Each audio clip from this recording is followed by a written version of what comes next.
Hi there, I'm Lori, and welcome back to my channel, Making Days. We've been getting to know each other a little bit over the past weeks.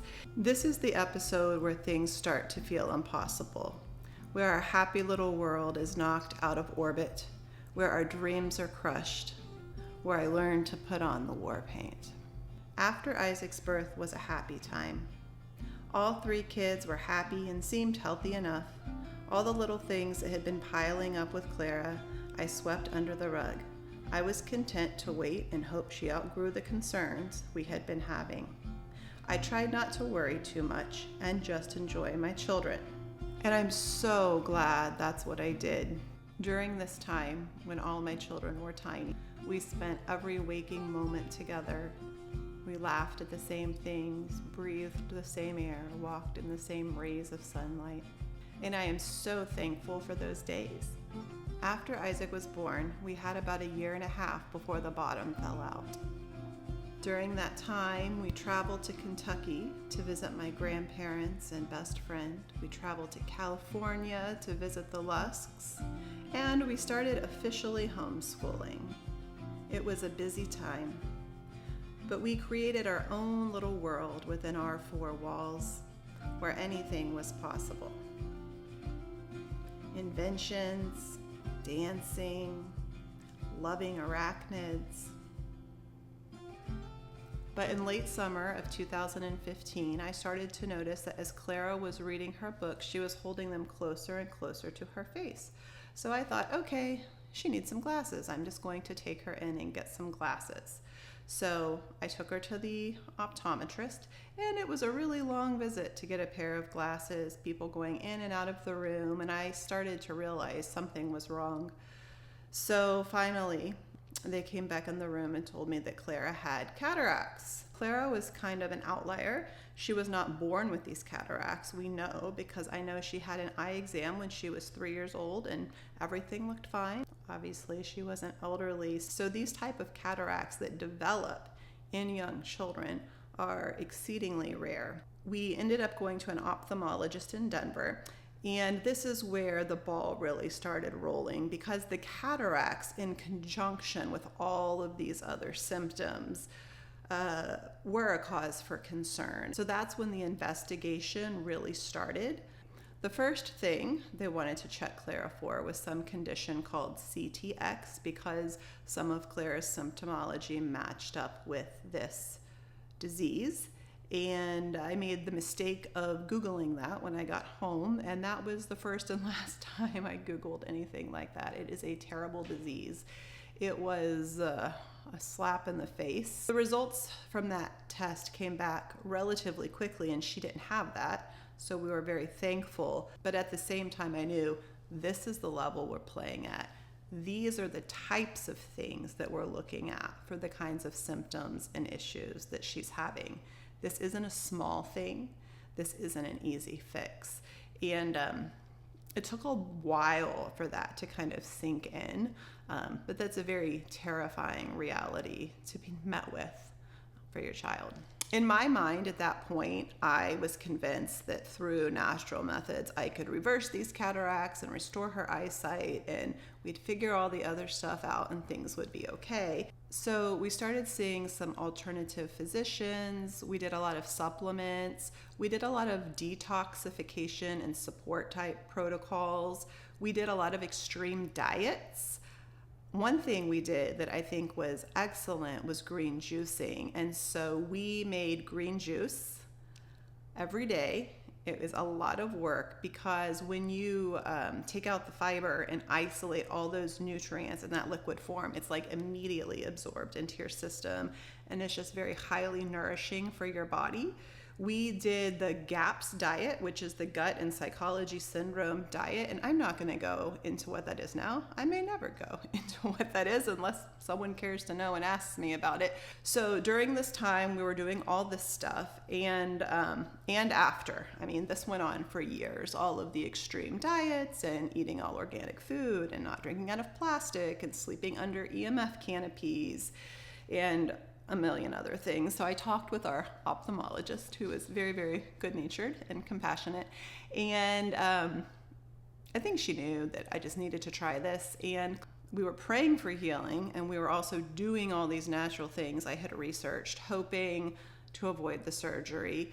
But probably about 6 weeks into that process, Clara walked into a wall, and I thought, okay, Mom, it's time. So we scheduled the surgeries that day. But from the time we discovered the cataracts till the time she had the surgery, it was like 3 months. So it wasn't a really long amount of time. One eye was done first in November, and then the second eye was done in December. I think it was actually December 22nd. It was just a couple days before Christmas.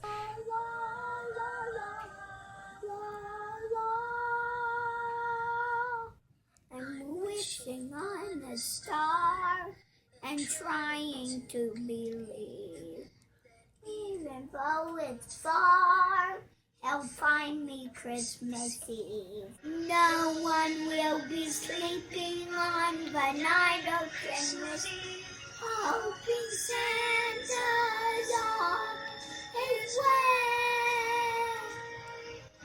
way. Santa's sleigh bells ring, Inez and all around. The road angels sing and never hear a sound. Lines of children won't be found.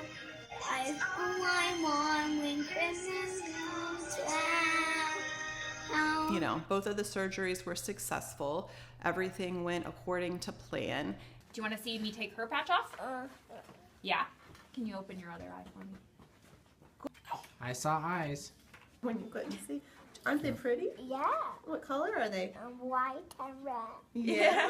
It took a while for her eyes to heal from that. So after going pretty much completely blind, her vision was restored. Eventually, one of her eyes got as good as 60/20. So she was seeing things that were 20 feet away as if they were 60, 80, 90 feet away, kind of in that range. So for a while, she was given a little bit of a new lease on life again, and we were able to enjoy that time with her. And during that year, because it was about a year until the next big thing happened, we just tried to pack in the fun. Lucy Lockett lost her pumpkin. Kitty Fisher found it. We were doing lots of homeschooling. Clara was going to a local homeschool co-op and really enjoying it. And she wrote and illustrated this beautiful little story about fairies that's just so sweet. I love it. She continued with her piano lessons. Now, her shaking, her tremor that we had talked about earlier, had developed quite a lot. And the shaking had grown more to like a shaking in the hands, the arms, and even the torso. And she didn't have it every day. So we'd have, 3 days with nothing, and then maybe a day or two where in the evening time after dinner, when she was tired, her little body would just shake and shake and shake. And it was really hard for her. It was really hard for us.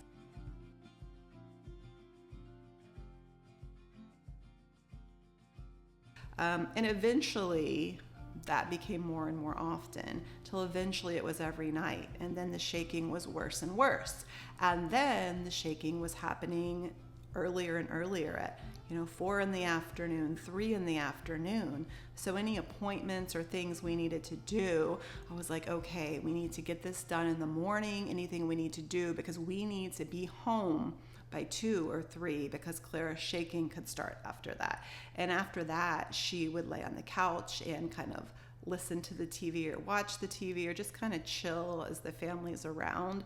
And she would shake. And I mean, she actually learned to work through a lot of it. She would sit at the table and write, do her schoolwork while she was shaking. I didn't force her to do this. Of course I didn't. But I actually taught her to write cursive first. As soon as she started doing print, because of the intention tremor. So like if you're writing, like an A, like you have to pick your hand up 1, 2, 3 times to write the letter A. But a cursive A, Ba-doom, ba-doom, ba-doom, ba-doom. You don't have to pick your hand up hardly at all. It's all hooked together. And so I had done some reading and research about this, and I was like, okay, I need to teach Clara cursive because she's going to be able to write better. And she loved it. It was great. And I think it was actually really therapeutic for her. She really enjoyed doing it. So she would copy sections from the books she had been reading, or she liked to make lists of all the books she had read. And she would sit at the table for an hour, hour and a half, and just write in cursive. And, sometimes she'd kind of be shaking a little as she was writing, but she enjoyed doing it. I'd always tell her, Clara, you don't have to do this. And she says, I know, I want to, I like to. So I think because she was a little unsure of her environment and her body was becoming more unstable, she liked to sit at that nice solid table and just do that smooth writing. And I think it gave her some sense of accomplishment and was just peaceful for her. So she actually sat at the table and wrote a lot. Clara maintained a certain level of eyesight for about a year and a half-ish, 2 years after these initial surgeries. But then we started to notice again she was having trouble seeing up closer, and so we'd get books with bigger print, or eventually we ended up buying a Kindle because it has that really high contrast screen and you can make the letters bigger. So she read a lot on the Kindle, and then eventually she got to where she couldn't even read on the Kindle. She liked listening to music and singing, but as the months and years went on, her abilities diminished. It was really hard to see.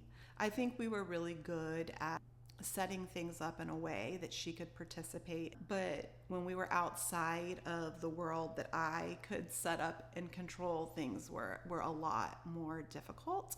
And so like I said, we made our own little world in our home, and it was a happy little world. And it was a special time, a time filled with a lot of beautiful things, but also a time with just a lot of uncertainty in it, because we had no idea what was happening with our daughter. So also with this increased shaking, we were having some breathing and sleeping issues. So I'm not going to go into every hospitalization because it's just too much and I just don't want to. But before the cataract, she had actually had 2 hospitalizations for RSV, a different respiratory thing. So respiratory viruses tended to hit Clara very hard.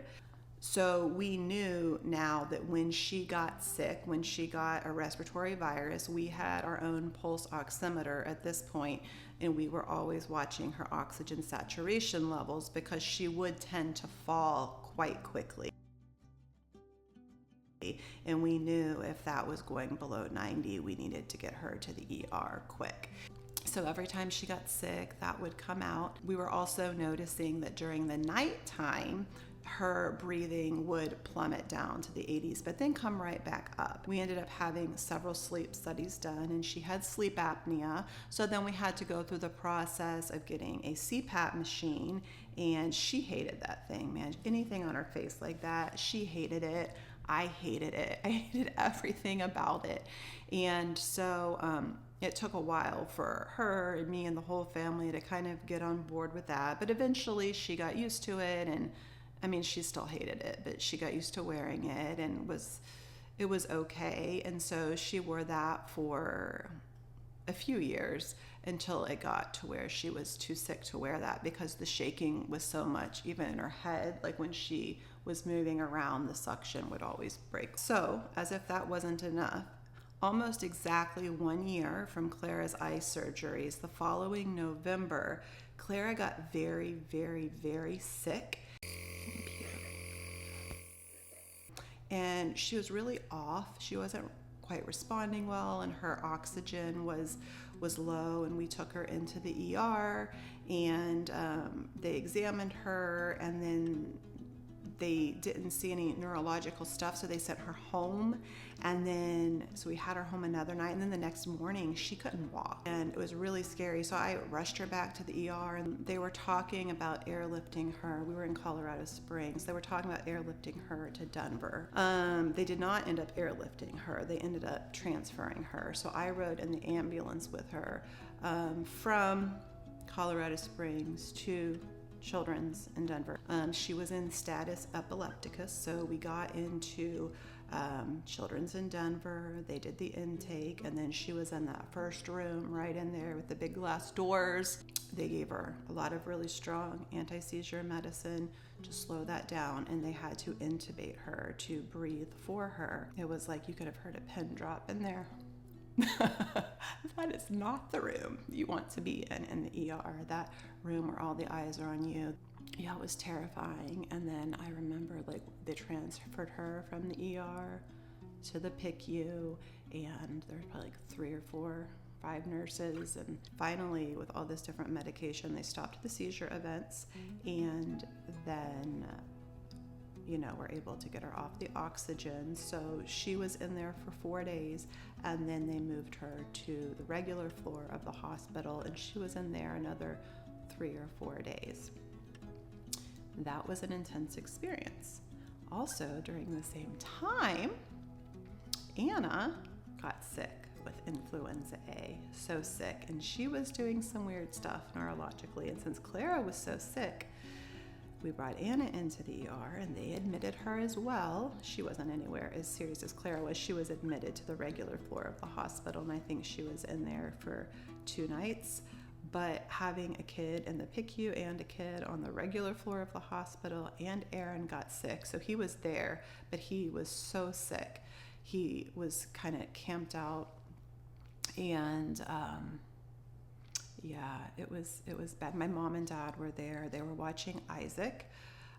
Isaac was on the tail end of weaning from being nursed. He was 2. And my aunt stepped in and was there and helped and stayed with Anna or Isaac.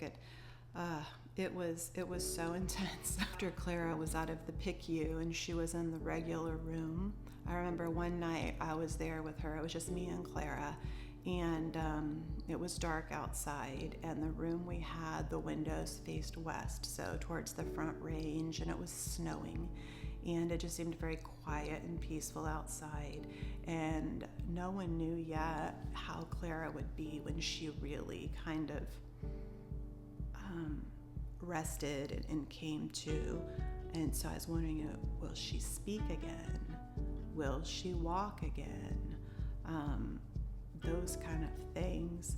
And I just remember singing over and over that night. I probably stood there at the window and walked around the room and prayed and sang.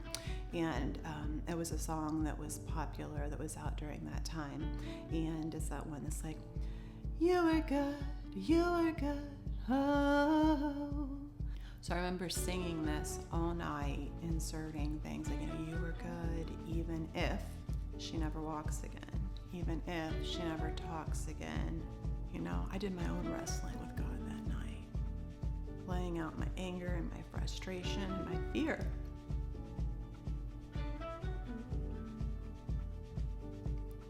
But in the morning, I was still his, and he was still mine.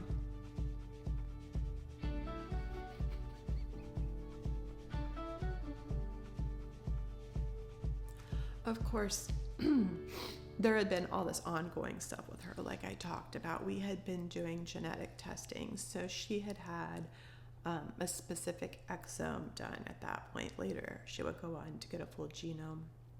But at that point, she had some relatively extensive genetic testing.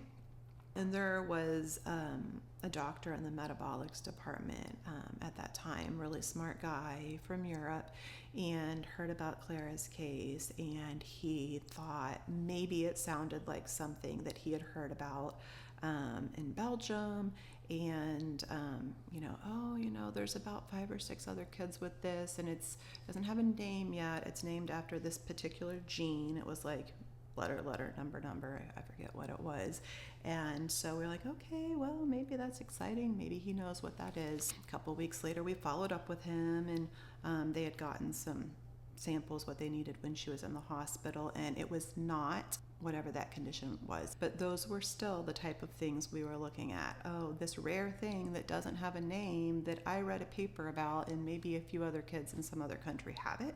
And that's not the only time that happened. Like, as this went on, we had several other instances like that. Several years after that, when we finally got to North Carolina, we met with an ophthalmologist there, and she said something like that. Oh, I think I read about something like this in a paper, and I've been looking into it, and there's a family in Saudi Arabia that have a daughter that have this, if it is this, and then they look at her files and her test results a little more, and every time they found something, oh, well, this isn't this result, so no, it can't be that, and ruled out. She got through that incident. She actually rebounded very quickly. I would say it took her probably about a month to kind of get back to where she was before that incident. It didn't affect, her eyesight was gradually declining, but it didn't have any sharp declines. Her shaking, I'd say, probably was a little worse in general after that incident, but we kind of went back to the status quo where we had been, so we were at least thankful for that. We started having Ana Cecilia checked for cataracts as well. She did not have any cataracts in her eyes at that time. We talked with the doctors, and the plan was kind of monitor both girls, but there's no need putting both of them through all these tests. So just keep an eye on her and, test Clara. And then if we find something in Clara, test Ana too, to see if she also had that. So that's what we did for several years. Anna's initial symptoms weren't anywhere near as severe as Clara's, but the doctors did notice some abnormalities with her muscular movements and speech patterns, and so Ana was also started on physical therapy, and she was happy to have her turn on the horses. Those were really fun therapy sessions. Here she is giving her doll an MRI in our homemade MRI machine made out of a laundry hamper. So Ana, in some ways, really got out of a lot because Clara went through it for her. I always say that Clara paved the way on earth for Ana, but Ana paved the way to heaven for Clara. So the year after that incident, like I said, we were kind of maintaining our status quo. We were trying to find out what was going on. We were getting the girls all the help they could get and that we could fit into our schedule. It ends up being a lot. So Clara was doing speech therapy. She was doing hippotherapy, which is therapy on horseback. So she was doing those things along with, she'd have random tests here, like, oh, we have an MRI, or we have an EKG, or we have, a bone age, or all these different tests. There was always something. Every time we saw a new doctor, they had a new idea and they wanted this test or that test. So we were always filling in our schedule with therapies and tests. Clara and Ana did see a really wonderful Christian play therapist when we were in Colorado Springs, and they really enjoyed their time with her. And I think it really helped them just kind of de-stress and cope with a lot of the things that were going on. And Isaac was little. He didn't understand what was going on, so he just kind of was along for the ride, and it was really tough taking 3 little kids around to all of these appointments all the time. I do have this one particular memory that I want to share with you today, and this memory is very clear to me. It was dark outside. It was probably early evening time, and I was standing at a sink full of dishes, and I was scrubbing the grease off of a pot. I probably had dinner on the stove, getting that ready. The house was a mess. The kids were playing, just making kid noise around and stuff like that. And I was just upset. I was just feeling defeated and overwhelmed after a long day running around to therapy or doctor's appointments and grocery shopping, just really heavy and discouraged by all that was going on with Clara and all the unknowns. I must have been mad at Aaron about something, because I remember feeling kind of mad, but something with him too.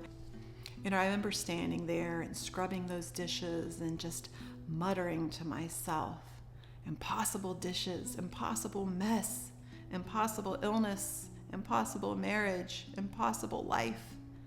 and just feeling so overwhelmed and hopeless. I was tired. I was scared. I wanted to throw in the towel. But in that tender moment, Jesus came alongside of me. It's like he put his arms around me and scrubbed the grease off the pot for me.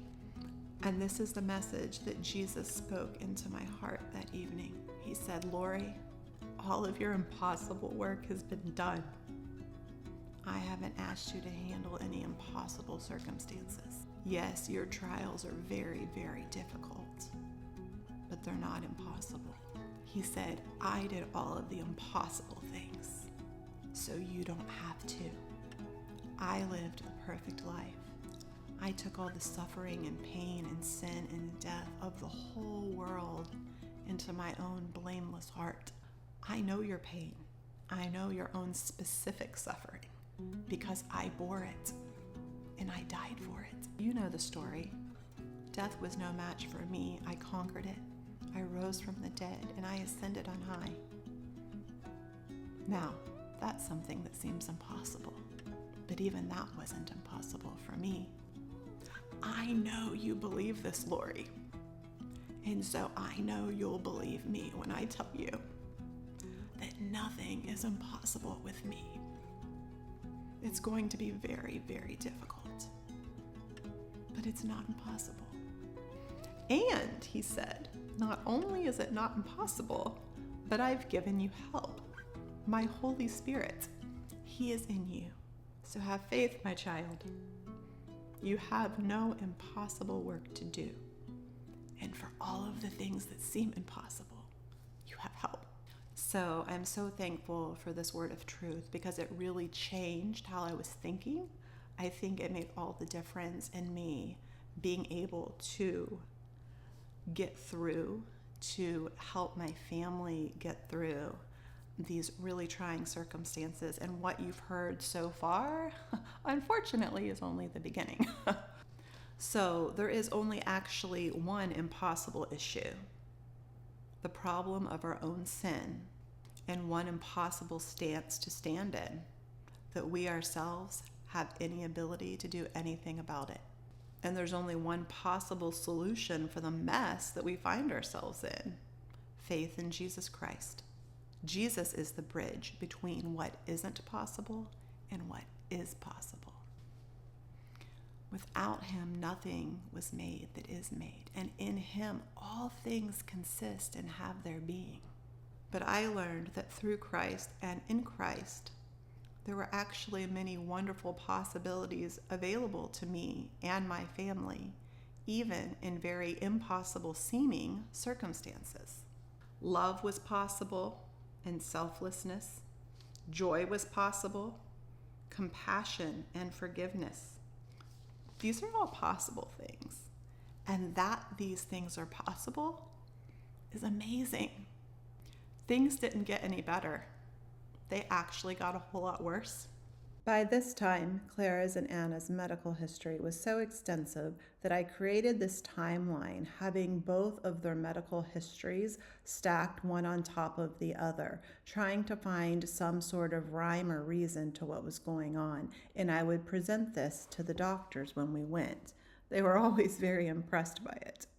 As this kept going on, we did not have the income to support all these additional natural therapies. And so I did this GoFundMe thing, and I was blown away by the response from our friends and family and acquaintances and just wonderful hearted people out there in the world that saw this. But we actually raised $50,000 relatively quickly, within a month or two, for the girls. And we were able to really invest alternative therapies. We went to this place in Seattle that's known for figuring out really rare kind of stuff, and we worked with them for a few months. We were able to do a lot of things we wouldn't have been able to do without the generosity of others. And I do think those things made a difference. I think they gave her more quality of life for longer. So after that, we were able to have some fun again. It seems like there was this pattern of something really intense happened that was really tough and hard and scary, and then things would level out a little bit, and we just try to cram as much into there as we could, because even though we didn't admit it then, I think we knew in our hearts that, ooh, we don't know how much time we have or how long she'll be able to do this or that.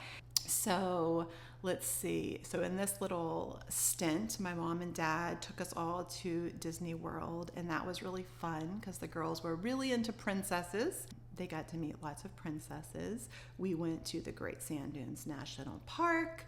We went to California again. My husband's family is all from Southern California, and he grew up there. And when we lived in Colorado, it's not really that bad of a drive, and we would stay with his parents. So we pretty much went to California every year. But when Anna went in for her eye appointments, eventually the cataract was there. And I remember the appointment, and the doctor was like, oh yeah, I see a little tiny cataract developing. It's not big enough to take out yet, but we'll wait and watch it. And we did, and it took about 1 year to go from being just barely visible to full-blown big cataract needs to be taken out. And so she said that that gives us a really good idea of what happened with Clara's eyes as well, because it just came so quickly, and they're so good at adapting until like the very final stage. So we scheduled Anna's eye surgeries right away. We're like, I'm not gonna mess around with any of this stuff. We're just gonna schedule her surgeries and have those done. So another thing that was going on during this time was all of our concerns with Clara's breathing. And she was having to wear that CPAP machine at night, and it did have some oxygen going through it at night to keep her oxygen levels high enough at night. So with the support at night, her oxygen was in the mid-90s, which was fine.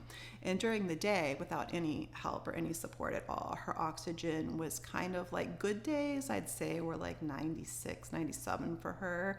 In like days she was struggling a little more, like probably like 93, 94, but she started to trend down. So even during the daytime, she got to where her oxygen was just like 90 to 94 in the daytime. So that would mean at night it would go even lower, or if she got sick, it was an even bigger risk. She also went to pulmonologists at this time. And so they started talking about needing to put her on supplemental oxygen in the daytime, so all the time. So she would have oxygen in her nose all the time. Well, this kid hates cannulas. She hates things in her nose. And to Aaron and I, we were like, no, we just can't have this. It's such like a quality of life thing. It's going to be so hard for her. It's going to be so hard for us. Like, we can't do this. Like, and because we lived in Colorado Springs, you know, above 6,000 feet, we wondered if we were lower, if we were at sea level, if that would help her at all. In a last-ditch effort to try to avoid moving, we had Clara see a breathing therapist. He actually worked with a lot of endurance athletes, and he worked with Clara, and she had this little monitor she hooked up, and she had exercises she would do, and she was trying to control and improve her breathing. We would have her do these little figure eights as she was doing it with the bilateral motion and get all the feedback from the computer program. But that didn't really work out. I had this idea that if short-term hypoxia, so like if you drown and you have like no oxygen for like a minute or whatever, but you don't die and you somehow live through near drowning experience, you can have brain damage and stuff. So that's like an acute situation. So I came up with this idea. I came up with a lot of ideas because, I mean, what else am I supposed to do? You've got to like think and like try stuff. So I came up with this idea that if that was a possibility, then maybe like low-grade long-term oxygen deprivation could do the same thing. Because when we got turned on to this oxygen thing, it could have been going on a long time and no one knew, because it didn't seem like she was having trouble breathing or anything like that. She just had lower oxygen saturations than normal, and it could have been dipping low at night for a long time and we didn't know. So I thought, okay, well, she's maybe had not super low, but low oxygen saturation over a long period of time. And maybe that has done something to her brain. So maybe if we get lower and her oxygen's better, maybe over time that will heal.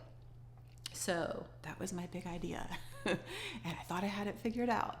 We came up with this idea for a sea level trial. That's what we did. When Aaron was off school for his spring break, we decided that we were going to go do a sea level trial.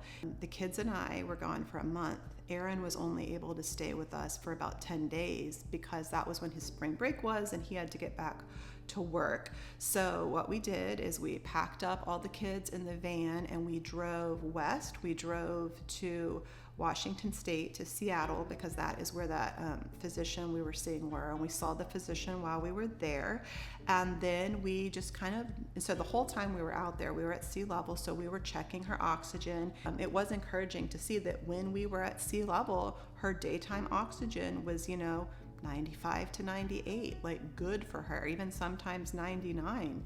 No oxygen support, and at night it was better. She still had to wear her BiPAP machine, but she wasn't dropping so low at night. So we're like, okay, yeah, like we have to get lower. Like this is a huge quality of life improvement for her, and maybe over time, like maybe this will help whatever's going on with her and maybe she'll get better. We did some fun stuff when we were over there also. We didn't really know where we would move if we left Colorado. So for a while we had it in our minds for some reason that Whidbey Island sounded really cool. So we went to Whidbey Island for 4 days and hung out there, and it was really beautiful and fun, but I could never live in the Pacific Northwest. It's just too gray and cloudy. And then we drove all the way down the California coast to Aaron's parents' house. And so that's when Aaron flew back home because he had to go to work. And the kids and I stayed with my in-laws for another 3 weeks just to make sure that the oxygen level stayed good. We were just observing, we were seeing what was going to happen because moving is a big deal. Her oxygen was great when we were there. So after that trip, we were convinced, like, yes, this is a priority, we need to move. But where? Like moving to Southern California was not an option for us because it is just so expensive there, and for other reasons as well. It would be great to be there and live near family, but that place is insane. We came up with Texas. It was kind of random, kind of not. Aaron and I are both Baylor graduates, and we liked Texas. And we thought, hey, we've lived here before. We're kind of familiar with it. Why not go to Texas? It's low, it's affordable enough. And so that's what we did. Aaron got a teaching job, and like very quickly, and he went ahead of us because he had to start work. Yeah, so there was about like a 3-4 week, I want to say it was more like 4 weeks, where he was there and we were in Colorado, and he had helped us with all the big stuff with the house before he left. But then I had to finish packing up the house, and my parents were there helping us, and they helped us with getting it sold and everything. But like all that like cleaning and fixing all those little things, which Aaron did a ton of that before he left. He fixed all the little things, but I had to pack and do that. So it was just like an incredibly stressful time. And Clara was also getting worse and worse. Her shaking was getting really bad, and her eyesight was going again, which was so discouraging because like her eyesight was diminishing. And we were just hoping things would get better when we got to Texas. And so there was all that going on. And then, of course, I told you that Anna's cataracts had been discovered. So her surgeries were scheduled for before we moved to Texas. So Aaron was there for both of her surgeries. They were before he left, but they were close to the time we were leaving. So she had her first eye surgery, and then he waited a month or something, and then she had her second eye surgery, and hers were fine also, and she could see better, and she didn't have any of the like shaking and speech things and things like Clara did. At this point for her, it was just the eyes. So she had her eyes fixed,